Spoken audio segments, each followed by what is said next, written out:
I'm going to show you a couple ways to save money when you're buying a Dell PC or some other piece of Dell merchandise or ink cartridges from Dell, whatever, any sort of like Dell purchases.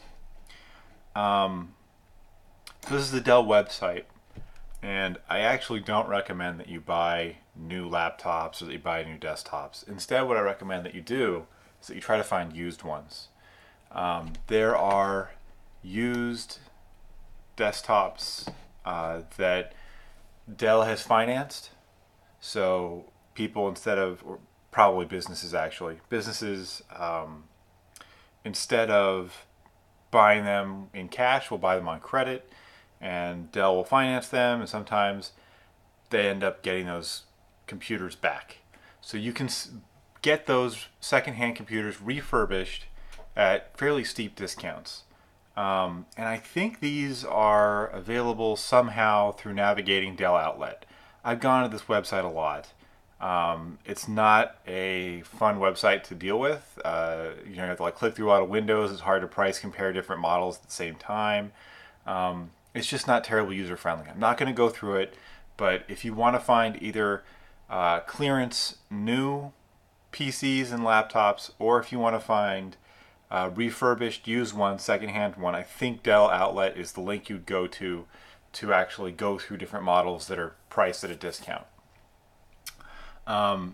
If you go through the Dell website, I would recommend that you go through or make sure that you have a discount gift card to help you make your purchase. Many secondhand discount or secondhand gift cards are priced at attractive discounts. It makes the strategy worthwhile. Let's check it out. Okay, so discounts. So ignoring the eBay auction listings for Dell gift cards, which probably haven't gotten their high bids yet, and going to other websites other than eBay, for example, Raise, which list prices you can actually purchase immediately if you want to. There are e-codes and physical gift cards that you can buy, and apparently the highest discount is 8.8%.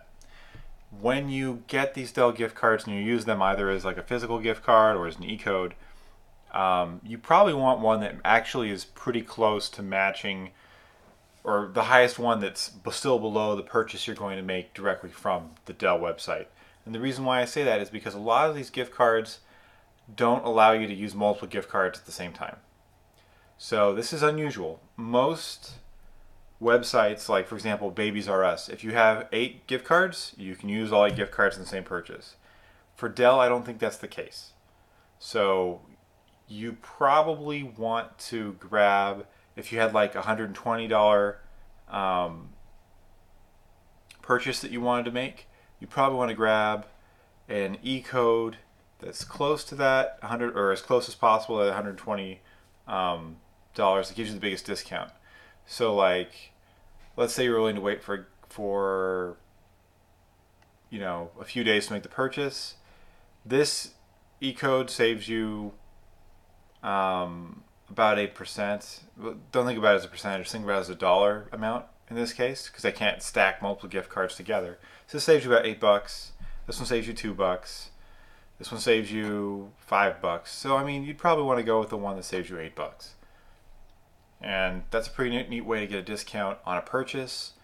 I should mention that in addition to using discount gift cards to help get lower prices on Dell merchandise and using Dell Outlet, if you're absolutely tied to getting a new system that's not a clearance system, and I don't recommend doing that, but if you don't want to take my advice and you want to go ahead and get like the brand new system or the fancy system, I actually recommend that you try to find a way to sign up for their email newsletter as a student.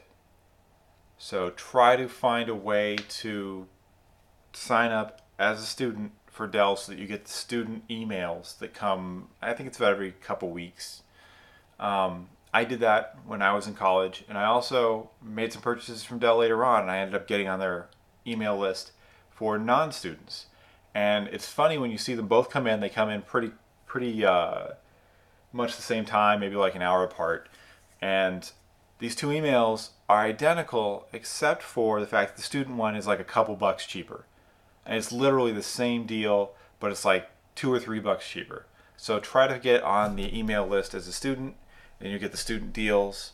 However, the best deals are going to be ones that you get through Dell Outlet for secondhand systems, and then as a runner-up, it's clearance systems that are firsthand. So that's how I recommend buying things through Dell. There's another way to buy systems through Dell, and that's or secondhand systems from Dell, and that's directly through eBay. Now, here's an example, right? Here's a Dell notebook that you can buy, and it's not new. It's been refurbished.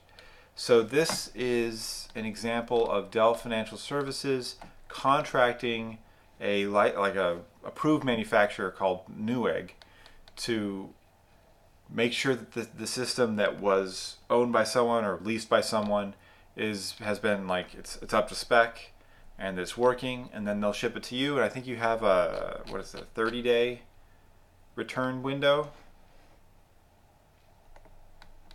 I think that's right. You should make sure that the duration that you're allowed to make the return is appropriate for you. I bought a refurbished system from Dell Financial Services, and it works wonderfully, and I don't have a warranty anymore on it, and it's fine. You can also use eBay's warranties to actually expand how long you're covered. So, sorry, I guess it's a square trade warranty up here. They're kind of pricey. I don't bother doing them, but you can if you want. If you choose eBay as a way to purchase a system, you may find an attractive price at an auction, but bear in mind you're not going to be able to use Dell gift cards to make the eBay transaction. You'd only be able to use eBay gift cards, and those are hard to find at a discount. The closest thing I can find to a good discount is to buy a eBay gift card at a grocery store through a credit card that has 5% cashback rewards. So that's only a 5% discount. And normally I can find, we just found Dell gift cards that were trading at an 8% discount, and sometimes they're even higher than that. So this is another way to do it, but I don't think it's the best way to do it. I hope that helped. I hope you can find computers in the cheap using these strategies, and best of luck.